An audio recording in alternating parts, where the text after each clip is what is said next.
This is a video on one of the 4 question types you'll find within the integrated reasoning section, and possibly the most complex, the multi-source reasoning. So let's begin by just revisiting the question logistics. One set of 3 questions per 12 question integrated reasoning section are going to be these multi-source reasoning types. And it's always going to be 2 to 3 tabs of static information that will apply to 3 consecutive slides of questions. You're going to have 1 to 3 questions to answer per slide, and you have to get each correct to get credit for the slide. Now, strategically, we know that these should take you a little bit more time than your average integrated reasoning question. You're going to want to spend about 3 minutes per slide on average, and allocate up to 4 minutes as a maximum for any slide, especially if you decide to engage with the information a little bit more upfront. Again, we'll talk about some strategic ways that you'll want to engage here, but some folks do just like to go upfront, read it a little bit more, at least from an overall perspective, and taking notes before engaging with the questions.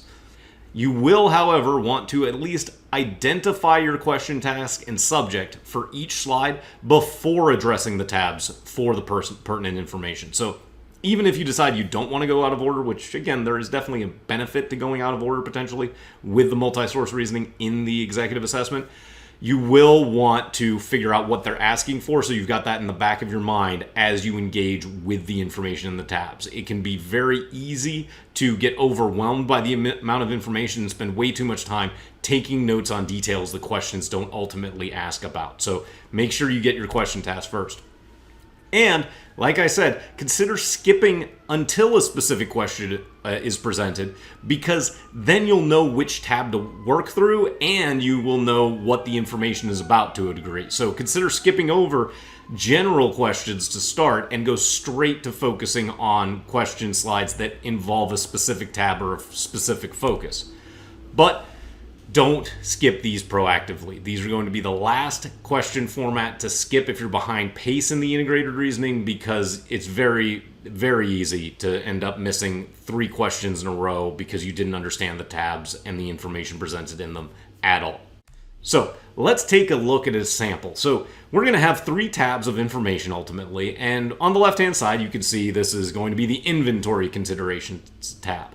So you want to note the task and the subject of that initial slide before engaging the tabs in any way. Now, we don't have a question on the slide just yet because we're talking about how to address the tab. So you will know, though, what your task and subject is once you get to this point.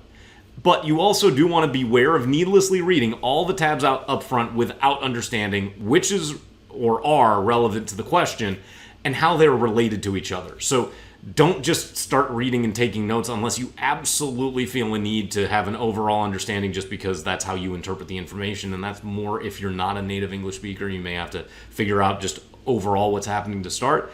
But don't just take notes. Figure out what they're asking first. So, second tab, you want to note the titles to broadly understand what is inside of them. So here we've got the decision process before we had the inventory. So we've got to just figure out from the title what information is contained within, and recognize that the information is probably going to need to be synthesized across multiple tabs to answer the question tasks. So here I've got the decision process, and we'll look at that in a moment. And then our third tab, we've got inventory preferences. You'll want to take simplified notes by tab, so you don't have to keep going back and forth. And you'll note which tabs are likely to be more or less important based on the general format and the information provided in each. So the inventory preferences tab here, this seems like it's going to be important because I've got all of my different preferences of the 5 executives involved, and I've got some different variables, and all of this is going to make more sense in a moment, but I have to just kind of note what's happening with the titles. So let's talk about how we take tab notes. So we've got our inventory considerations here, and if we read through it, Altered Designs, a boutique furniture company, is making decisions regarding its inventory for the next fiscal year. Within the company, 5 different stakeholders will have a say in how to source collections for the primary showroom and in turn the company's warehouse. Each of the stakeholders will consider 4 variables in making each's individual recommendation about which collection to purchase in greatest quantity, with the CEO's preference acting as tiebreaker if no majority is reached amongst the 5 shareholders. So now that I know this basically is just giving me my background info. It tells me what's happening with the inventory. We've got 5 stakeholders, we've got 4 variables. I know this information, I take these notes so that hopefully I don't have to come back to this tab unless there's something that I missed. We also remember that the CEO is the tiebreaker, and that's pretty much going to be the nuts and bolts that are likely going to affect any individual problem here. So then we go to the second tab, and we've got each of the CEO, CMO, CFO, production director, and design director have been asked to rate 4 variables on a scale from A to D, with A being the highest priority. And we've got the list of the variables: cost, delivery time, demand, and durability. So tab 2, we just write the variables are rated A through D. I don't need to say who the people are. The people were on the last tab with the table. I saw that just briskly looking before. And as you can see, not terribly informative is kind of our note here. I mean, you don't want to keep tabbing back to things that aren't giving new information. Don't expect that suddenly new information is going to appear if you've already dealt with it at the start. Now, our third tab is our inventory preferences. And this is likely our most important tab. We already kind of saw it at the beginning. We're like, okay, here's going to be a table, and there's something that's related to everything here. So now that we have notes for the 3 tabs, let's take a look at a sample broad question. Now again, you might skip this if this were the first question for the 3 slides of multi-source reasoning problems, but we're going to engage it just as an exemplar here. So we see that the question is asking, select yes if the following statement is supported by information in each of the tabs, otherwise select no. And we've got our notes from before, so we know that tab 1 just tells us there's 5 stakeholders, 4 variables. The CEO holds a tiebreaker. We know that tab 2 just told us that the variables are rated A through D, and tab 3 has the inventory preferences that we deem to be likely most important. So we're going to stick to this slide for now. So the first statement says the CEO's preference takes precedence in the inventory decision. Well, we knew that from our notes. So that is true based on tab 1. Now, the design director considers demand to be least important. Well, that is shown here on tab 3 that the design director has a demand of D. But then we've got decisions in the showroom dictate warehouse inventory. Well, that came on the same tab 1 information. But we have to be really careful in evaluating these questions in the integrated reasoning and honestly the executive assessment overall. Because there's this important phrase. It says information in each of the tabs. And if we just go back to tab 2, this tab has no information except for the variables being rated A through D. It doesn't tell us that the inventory or that the decisions in the showroom dictate warehouse inventory, nor does it have anything about what is considered most or least important. So this tab basically shows that the information isn't in each of the tabs. So the correct answer to all of the statements is no, because it's only supported by one of the tabs, depending on which information it is presenting on the tabs. It is not supported by information in each of the tabs independently. So you have to be careful of these sorts of simple tricks on the integrated reasoning section, because you could very easily trap yourself by saying, yeah, this is true based on one of the tabs, but it's not asking for one of the tabs. It's asking for each of the tabs, and that makes the statements, all of them, a no. Now let's take a look at a sample specific question. So we're going to select yes if the following statement is definitively certain from the information in tabs 1 and 3. Otherwise, we're going to select no. So we'll start on tab 3 because we kind of remember what was on tab 1. That was the information about the CEO tiebreaker and just the 5 people and the 4 variables, just the background information. So let's start with the statement, demand is currently the highest priority in selecting next season's inventory at Altered Designs. So we know the highest priority is articulated by the letter A. And we see 2 A's for demand, the CEO and the CMO. But we also see 2 A's for durability. But that's for the production director and the design director. And if it's a tie, it said that the tie goes to the CEO. So this is going to be a yes because the CEO and the CMO both said demand was the highest priority.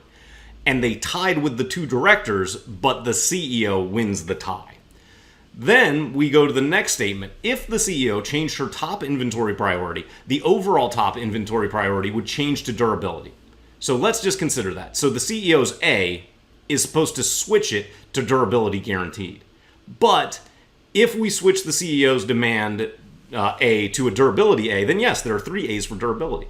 But we could also have the CEO switch her A for demand to cost. And if that's the case, then it's a tie of CEO and CFO both having A's for cost, and production director and design director both having A's for durability. So it doesn't guarantee that durability is going to win because the CEO and CFO could win another tie.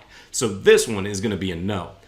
And then the last statement, the production and design directors are most aligned in their inventory priorities among the three stakeholders. Again, be very careful with this because it looks like it. If we just go straight over here, we can see the production director, design director, they've got 2 C's and 2 A's, and then they swap D for B.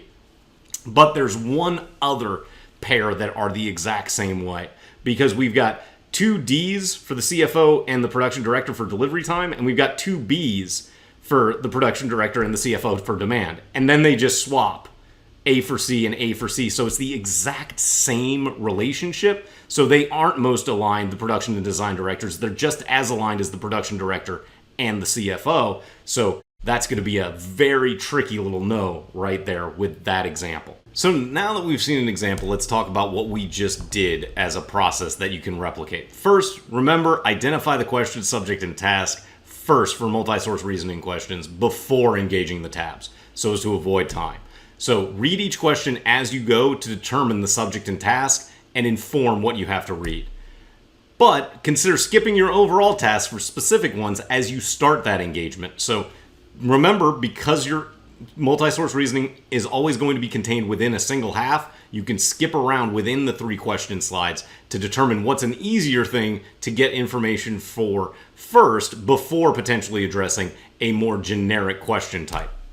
Then you, of course, have to read what you need to address the subject and task in the tabs. Don't assume that you need to do a full upfront read. If you're an individual who has to upfront read to just understand broadly what's happening, then you may have to do that. Remember that you're not going to want to skip these questions. But if you're able to be flexible and potentially not do a full upfront read, you'll be rewarded by the exam by having extra time for other question types. But also remember to take notes for your tabs as you go so that you minimize tabbing back and forth. It is just a fact of the integrated reasoning and the multi-source reasoning in particular that movement on the screen is disorienting. So you're not going to want to scroll up and down. You're not going to want to tab back and forth. So take notes for tabs that are less integral as you go so that you don't have to return to things. You just have it written down on your scratch board and are able to figure out what was there without going back and looking at it again and again. Just disorienting yourself as you flip back and forth between the tabs, searching for additional information. Then step 3, you need to identify what the correct choice should be. And you're going to cross-check those choices against the information in the relevant tab. So like oftentimes there are multiple steps. They're asking, which is supported, which is not supported, which is true, which is false. You have to make sure that you go find what's information that is relevant in the tabs that addresses those individual questions one by one, remembering that you have to get every piece correct in order to get credit for that slide. And of course, you're going to repeat that process of steps 2 and 3 for the subsequent questions, and you're going to have, or 1, 2, and 3, obviously, for the subsequent questions, and you're going to want to diligently work through each slide and task. So you want to make sure that you're being careful and spending that extra closer to 3-minute average for every one of these multi-source reasoning slides to make sure that you're understanding what they're saying and getting the answer that's required for the question. And make sure you're not rushing these ones. They just matter too much within the context of the section. So don't rush them to maintain pace. Seek other questions to skip if necessary, and just be deliberately working through these within whichever half they show up on, because they are probably the most important questions for your integrated reasoning score. So that is our overview of the multi-source reasoning questions in the integrated reasoning section. Go ahead and do some practice problems online now to get a better idea of how to apply these processes to get these complex question types correct in advance of your official assessment.